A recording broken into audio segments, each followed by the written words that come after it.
Se Deus não é soberano, Ele não é Deus.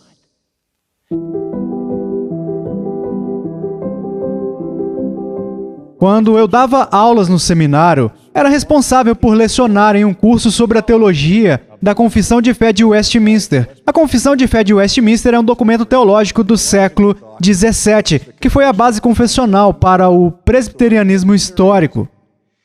E chegamos ao ponto da confissão em que eu iria ensinar o capítulo 3 na semana seguinte. E o título desse capítulo é Dos Decretos Eternos de Deus. Agora, estou entre os presbiterianos, então eles sabem exatamente o que isso significa. Eles dizem, agora vamos falar sobre predestinação.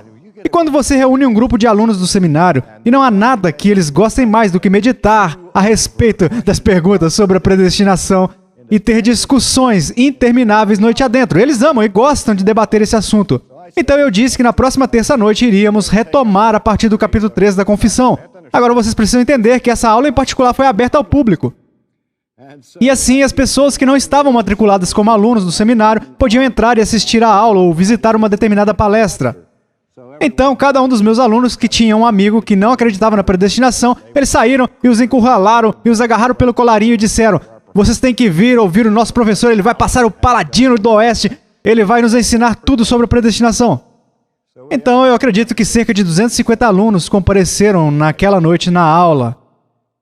E eu comecei a aula lendo as primeiras linhas do capítulo 3 da Confissão de Westminster. Não memorizei literalmente, mas posso passar basicamente o que está escrito ali. Começa dizendo algo assim, que Deus ordenou, livre e inalteravelmente, tudo quanto acontece,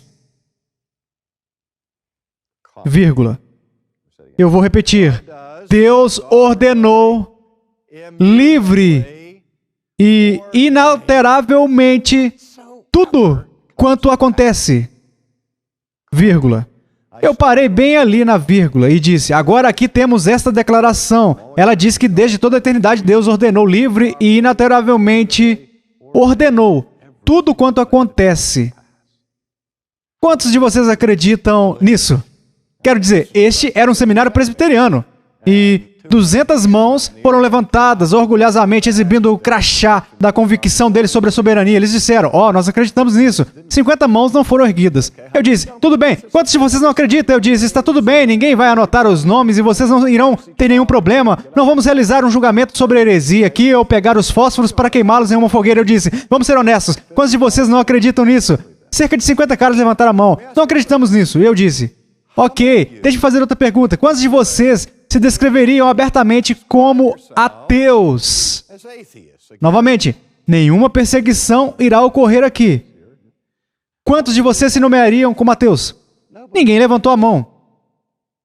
E eu imediatamente comecei a me agitar como o Tenente Columbo. Há apenas uma coisa que não entendo aqui. Não entendo.